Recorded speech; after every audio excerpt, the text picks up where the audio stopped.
지난달 들려온 갑작스러운 예산 삭감 소식에 유창일 씨는 당혹스러움을 감추지 못했습니다. 지금 코로나 때문에도 지금 많이 힘든 상황인데 지금 뭐 예산을 그렇게 줄여놓으면은 솔직히 전통시장 같은 경우는 거의 손님들이 발길이 끊어진다고 봐야죠. 예산을 좀 다시 늘려야 된다는 입장이신가요? 네, 이거를 지금 현재도 줄였는데 예전처럼 좀 늘려야 된다고 생각합니다. 반면 소규모 마트를 운영하는 조재희 씨는 기대만큼 큰 효과는 없었던 만큼 이제라도 예산을 줄이는 게 맞다는 생각입니다. QR코드로 해가지고. 예, 이게 다만 몇 프로라도 그 포인트를 준다고 하니까 사용 빈도가 엄청나게 높아져서 결국은 매출이 증가하는 이런 효과가 났는데 사업자로서는 그게 매출이 증가하는 게 카드 매출이 그대로 드러나는 거기 때문에 현금 매출 비율하고 이렇게 따져보면 뭐 그것 때문에 이렇게 매출이 더 증가됐다 저는 그렇게 보지는 않거든요. 네, 카드 사용 빈도가 높아졌다 이렇게 볼 수밖에 없을 것 같아요. 상인들의 의견을 갈리게 한 건 요즘 뜨거운 감자, 지역 화폐 예산입니다. 본통 배정. 지역 카페로 쓰면은 장 볼 때면 어떤 점이 좋은 건가요? 캐시되는 거예요. 캐시백 해줘가지고 네. 이제 5% 할인받는 거죠. 윤석열 정부는 지난달 예산안을 발표하며 지역 화폐 국비 지원을 중단키로 합니다. 당초 지자체 자체 사업으로 코로나 사태를 고려해 한시적 국고 지원이 이루어졌던 만큼 다시 지자체의 사업으로 되돌리겠다는 게 골자입니다. 이제 어느 정도 지역 상권과 소비가 살아나는 상황에서 정부가 그쪽에다 대규모 재원을 투입하는 것보다는 저소득 취약계층을 직접적으로 지원하는 그런 소리에 쓰는 것이 정부가 우선순위가 있다라고 생각해서 이번에는 정부안에는 담지 않았습니다. 중앙정부 지원은 삭감되지만 제도 자체가 없어지는 건 아니라는 설명인데요. 그러나 여지는 좀처럼 가라앉지 않고 있습니다. 당장 지역 화폐 주 사용처인 전통시장은 국고 지원 삭감이 할인율 하락으로 이어질까 걱정입니다. 저희가 한 3달 전부터 이렇게 지역화폐 이렇게 할인율이 많이 이렇게 내려갔어요. 저희 뭐 행사 때는 15%도 하고 10%도 했었는데 지금 5%도 이렇게 5% 정도 해주는데 이게 조기 소진이 돼가지고 아마 저희 시장에서도 7월부터 매출이 급격하게 떨어지는 거를 지금 느끼고 있거든요. 일부긴 하지만 이번 기회에 융통성 있는 개선을 요구하는 의견도 있습니다. 다른 거를 어떻게 좀 멋있게 서민도 살고 소상공인도 살고 이렇게 좀 해야지. 저거는 진짜 은행하고 나라 그 세금에 세금 너무 이것 때문에 많이 너무 많이 잡혀. 솔직히 말씀드리면 지역화가 없어졌으면 몇년 안에도 그렇겠죠. 실상으로 말씀드리는 거예요. 그래도 저기 현금 들어오는 게 사실은 소상공인한테 되게 좋아요. 그런데 상인들의 생각이 갈리는 건 지역 화폐뿐만이 아닙니다. 윤석열 정부의 첫 번째 예산안에 대해서도 의견이 분분한데 내년도 총 지출은 올해보다 40조 원 줄어든 639조 원 규모. 기본 그 써야 될 돈이 뭐 얼마가 예산이 있어야 되는데 그 부분을 줄인다고 하면 그 부분은 조금 약간 우려도 되긴 하는데 뭐 복지 부분에서 또 좀 챙긴다 그러면 또 감수해야 되지 않을까 하는 그런 생각도 있습니다. 저희들한테 허리띠를 졸라매라, 뭐 같이 졸라매자 이런 뜻으로 해석되는데 졸라맬 허리띠가 없습니다. 정부가 계획한 내년도 총 지출 639조 원은 올해 두 차례 추경까지 포함한 지출 679조 원보다 6%가량 감소한 규모입니다. 국회 심의 과정에서 얼마나 증감될지는 모르지만 씀씀이를 줄이려는 윤석열 정부의 기조가 읽혀지는 대목입니다. 돈 나갈 곳 많은 출범 초기 허리띠를 졸라매는 건 경고음이 켜진 국가 채무 때문인 것으로 분석됩니다. 둘째 연호와 단란한 한때를 만끽 중인 아빠 지훈 씨.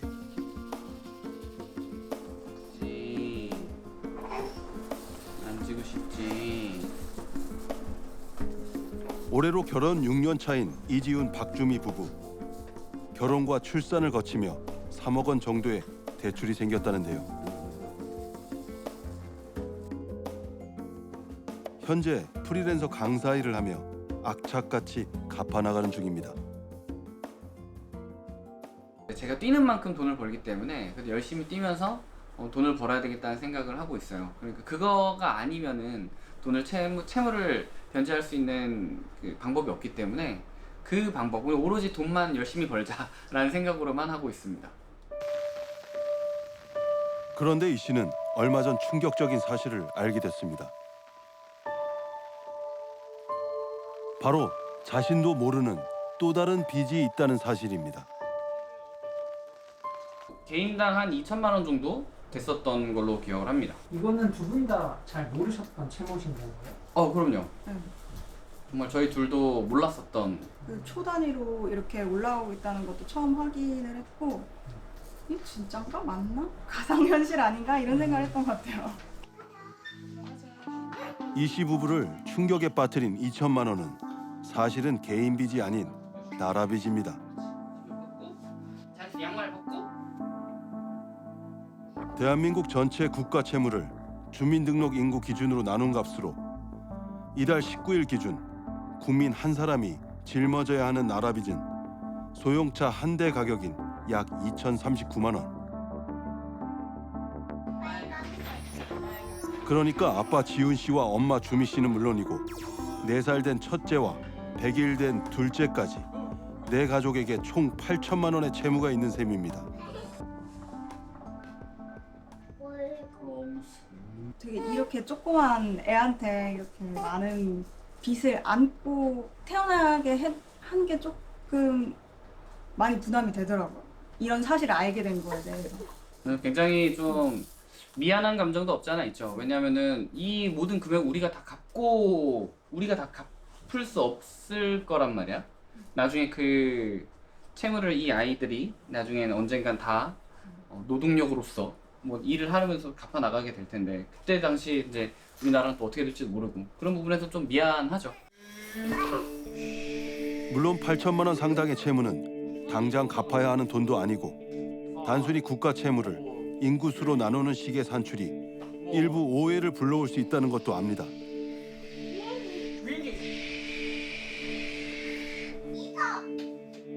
하지만 결국 어떤 식으로든 청구서가 날아올 것을 알기에 걱정은 큽니다. 최근 몇 년 사이에 계속해서 받고 있었던 그런 복지 혜택이나 또 아이를 낳고 나서 알게 됐었던 그런 복지 혜택 그리고 재난지원금 이런 거 같은 것들 그 모든 현금으로 지원받는 그런 실질적으로 받는 것들이 있잖아요. 그런 것들을 받으면서 이거 다 언젠가는 갚아야 되는 거 아니야? 이거 다 세상에 공짜란 거 없을 텐데 라는 생각을 했었죠. 언젠간 갚아야 될 돈이라고 생각을 하지만 약간은 좀 무섭기도 한 그런 느낌은 없지 않아 있는 것 같습니다. 이 씨의 걱정이 기우만은 아닌 건 급격하게 커지는 나라 빚과 무관치 않습니다. 이전 정부의 보편 복지 기조에 코로나 대응까지 겹치면서 지난 5년간 정부의 재정 지출은 급증합니다. 이렇게 투입된 재정이 코로나 위기를 경감시키는 마중물 역할을 했음은 주지의 사실입니다.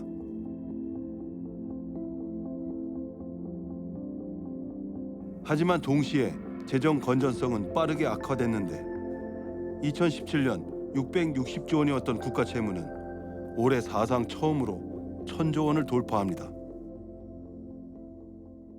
우리나라의 국가 채무가 지난 5년 사이에 400조 원 이상 증가하여 금년 말 약 1,070조 원에 이를 전망입니다. 우리 미래 세대에게 빚더미인 나라를 물려줄 수는 없습니다. 물론 우리의 국가 채무 비율이 주요 국가 비교에 아직 양호하다는 의견도 있습니다. 문제는 증가 속도가 너무 가파르다는 점인데요.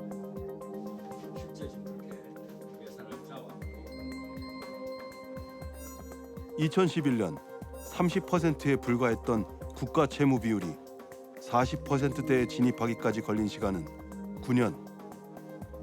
이후 속도는 더 빨라져 50%대는 단 2년 만에 도달합니다. 코로나 2개년만 보면 뭐 다른 나라가 더 늘어난 케이스도 있습니다. 아까 말한 G7 국가가 대부분 그렇고요. 그렇지만 그 나라들은 이미 부채 비율이 높았습니다. 거의 낮아도 60%, 높으면 뭐 한 80%. 여기에서 늘어난 것과 36%밖에 안 되는 나라에서 갑자기 종전 부채 40% 가까이 부채 비율을 높이는 것은 상대적인 증가폭은 우리를 능가할 국가가 거의 없죠. 지난 5년간 부채 비율의 상대적인 증가율은 한국이 제일 컸다.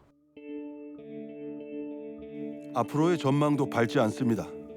지난해 국제통화기금은 2026년께 한국의 국가 채무 비율을 66.7%로 예측합니다.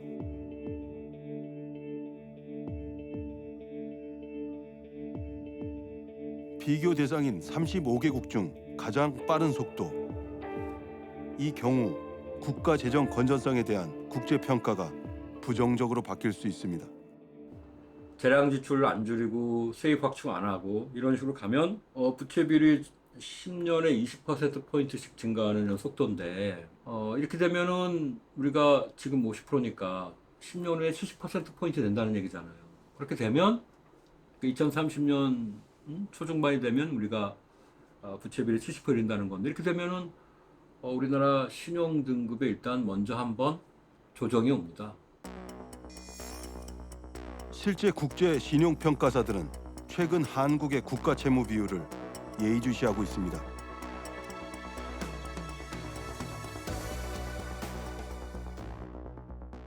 개인도 신용 등급이 떨어지면 여러 가지 경제적 불이익이 발생하듯이 국가도 신용 등급이 떨어질 경우에는 여러 가지 부작용이 나타날 수 있는데 첫 번째가 외국인들이 믿고 돈을 투자를 하지 않습니다. 오히려 돈을 빼가죠. 그 외국인 투자가 금융이라든지 실물 자산에 대해서 위축될 수밖에 없는 그런 상황이 발생할 수 있고, 두 번째는 국내 금융기관과 기업들이 해외로부터 조달하는 외화 조달 금리가 높이 올라갈 수 있습니다.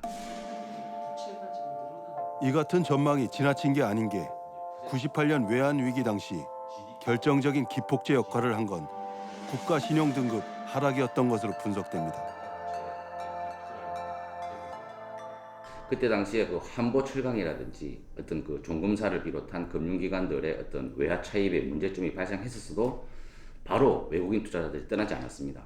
그때 당시에 무디스가 10월달 정도에 우리나라 국가 신용등급을 한 단계 강등시켰는데 이때를 이제 시점으로 해가지고 외국인 투자자들이 떠나기 시작했습니다. 그때 이제 신용등급이 하락하자마자 주가가 그때 6%포인트 정도 빠졌고 환율도 급등해가지고 그만큼 충격이 컸고요. 분석에 의하면 지금과 같은 속도로 부채 비율이 는다 해도 10년 후 신용 등급의 하락은 불가피할 걸로 예측됩니다.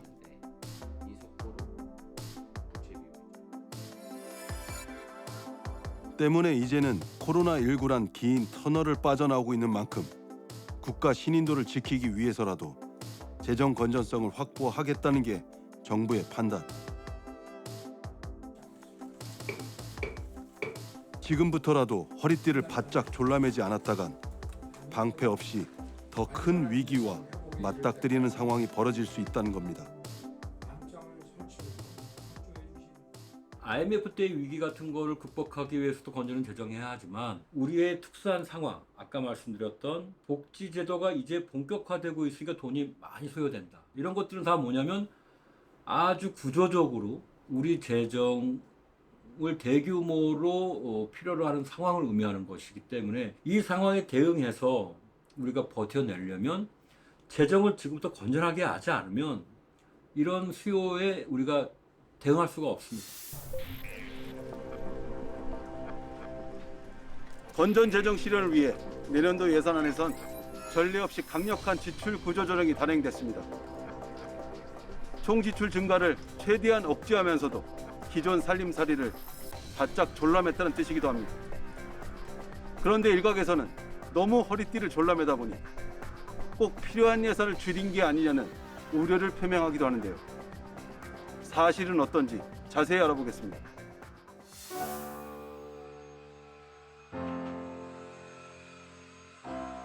주부 구단 못지않는 야무진 자세로 집 청소를 하는 24살 비슬 씨. 계속 이렇게 청소를 좀 엄청 깔끔한 성격인가 봐요. 네, 집에 있으면서 좀 청소하고 집안일하고 제가 하고 있으니까. 집 정리하시는 거 좋아하시나 봐요. 아, 네. 이 집에 있을 때 편안함과 포근함을 느낀다는 비슬 씨는 이 집을 작고 소중한 나의 집이라고 부른다는데요. 처음에 어떻게 구하게 된 집이신 거예요?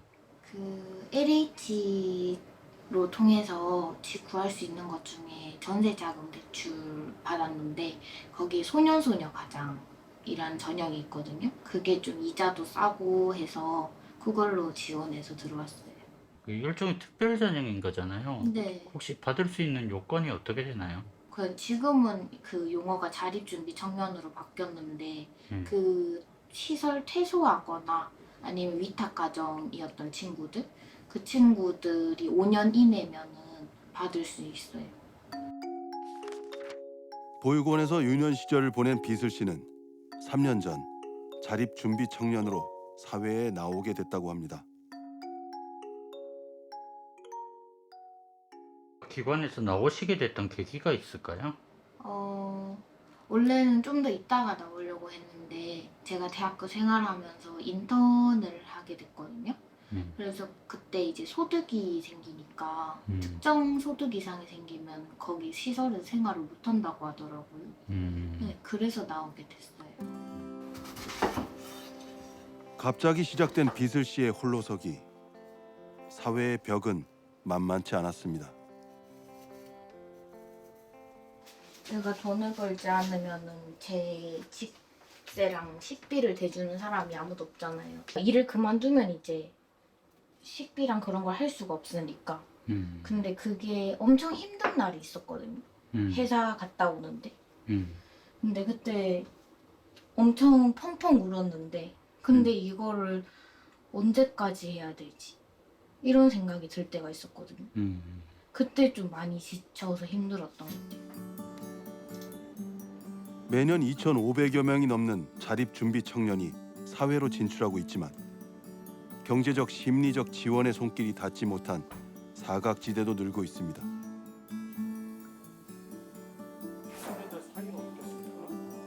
약자 복지 실현을 위해서 정부는 내년 예산안에서 필요한 곳엔 확실히 돈을 쓰겠다는 입장입니다. 정부도 아무리 저희가 경제 여건이 어려워서 긴축 재정을 한다고 하더라도 이런 부분에 대해서는 쓸 돈은 딱 써가면서 우리 청년들의 미래 준비를 위해서 정부도 아주 노력을 하겠다는 그런 말씀을 드리고. 약값도 한두 푼 하는 것도 아니잖아요. 맞아요. 비급여 부분은 약값을 많이 냈어요. 그때 한 응급실 비용만 10만 원 넘게 냈던 것 같아요. 자립준비 청년을 위한 의료비 지원 사업을 신설하고 보호 종료 후 자립준비 청년에게 5년간 지원되는 자립수당을 35만 원에서 40만 원으로 인상할 예정입니다. 자립수당이 거기서 조금 더 올라서 40만 원으로 자립수당이 좀 늘어난다 그러면 좀 더 도움이 될까요? 네. 엄청 크죠. 이걸로 저는 집세하고 식비하고 했었거든요. 그러면 5만 원 더 생기니까 더 좋을 것 같은데. 이처럼 나라 살림엔 경제가 어려울수록 더욱 힘든 서민과 사회적 약자를 위한 예산이 집중 반영됐습니다.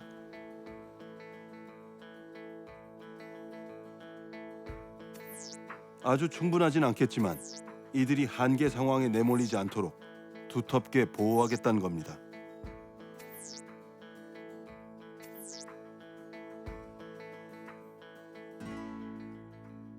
이런 취약계층 관련해서 핵심적인 복지 지출을 무려 12%나 증액을 시켰습니다. 기본적으로 약자와의 동행을 하고 있다는 뜻이고 따뜻한 예산이다. 그런데 일각에선 특정 분야의 예산 규모가 삭감된 것을 두고 정작 어려운 이들을 위한 돈을 깎았다며 날선 시선을 보내고 있습니다. 지난번 폭우로 인해서 지하방에서 일가족이 몰살되는 사건을 겪었음에도 불구하고 이들의 주거를 지원하기 위한 임대주택 관련 예산이 5조 6천억 원이나 삭감되었습니다. 또 노인들의 일자리를 위한 공공일자리 예산도 전부 삭감됐거든요. 정부의 설명을 직접 들어보시죠. 직접적인 단순 노무형 일자리는 소폭 좀 줄이고 또 민간의 이 서비스, 민간의 노인 일자리는 조금 더 늘어나는 그런 쪽의 흐름을 가져가기 위해서 내년 예산안에서 재정이 지원하는 공공형 노인 일자리 6만여 개가 줄어드는 것은 맞습니다. 다만 이 공공형 노인 일자리는 단순 노무형이 많았던 관계로 이를 줄이는 대신 처우나 안정성 면에서 더 나은 민간형 일자리를 점차 늘리겠다는 구상인데 이렇게 하면 늘어나는 노인 인구와 평균 수명에 맞춰 양질의 일자리를 제공하는 동시에 총량에도 큰 변화가 없을 걸로 보고 있습니다. 좋죠.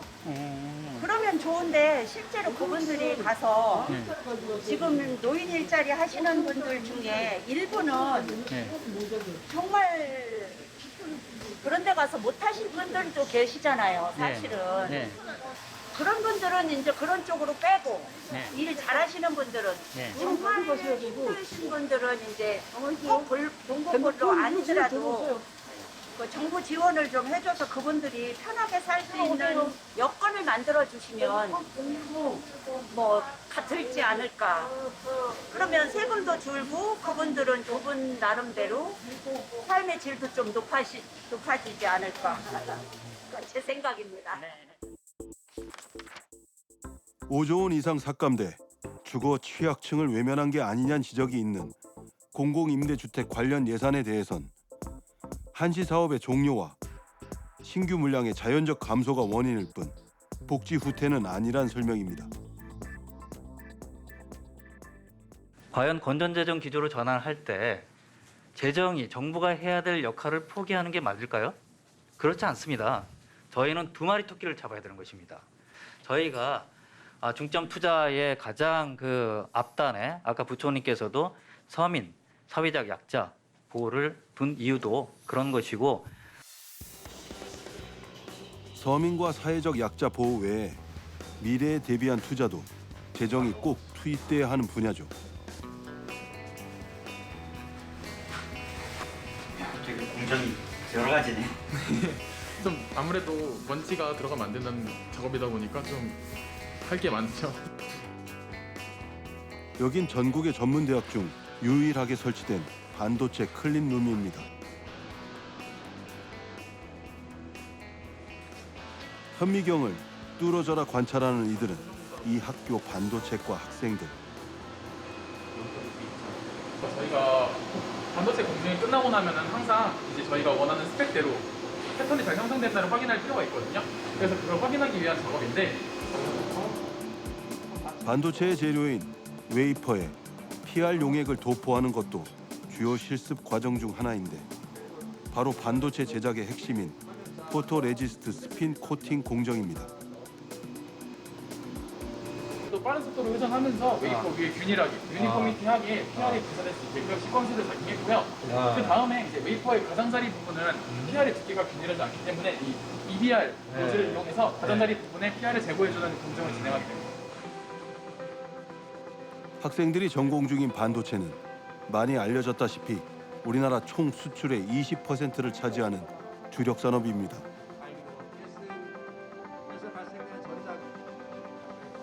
반도체 산업은 4차 산업혁명 등의 영향으로 수요가 폭발적으로 증가하는 데다 최첨단 고부가가치 산업인 만큼 패권을 잡으려는 경쟁은 매우 치열한데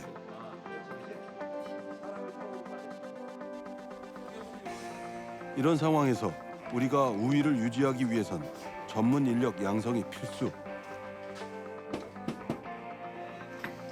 내년 나라 살림에 관련 예산이 대폭 반영된 배경입니다.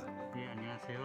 반갑습니다. 이 반도체 기술도 상당히 이제 고도화되고 있고 그런 고도화된 기술을 다룰 수 있는 전문적인 기술을 가진 인력들이 상당히 지금 많이 요구되고 있는 상황입니다. 최근 들어서 이렇게 정부에서 적극적으로 나서서 인력을 양성해야 된다는 계획을 세우고 추진하는 거 상당히 이제 반도체 업계에서는 상당히 이제 반갑게 맞이하는 분위기입니다. 구체적으로 매년 500여 명의 전문 생산 인력을 배출하는 이 학교에 10개의 반도체 학과가 신설됩니다. 반도체학과 10개 신설대학으로 이제 폴리텍 대학을 좀 꼭 집은 이유가 있을까요?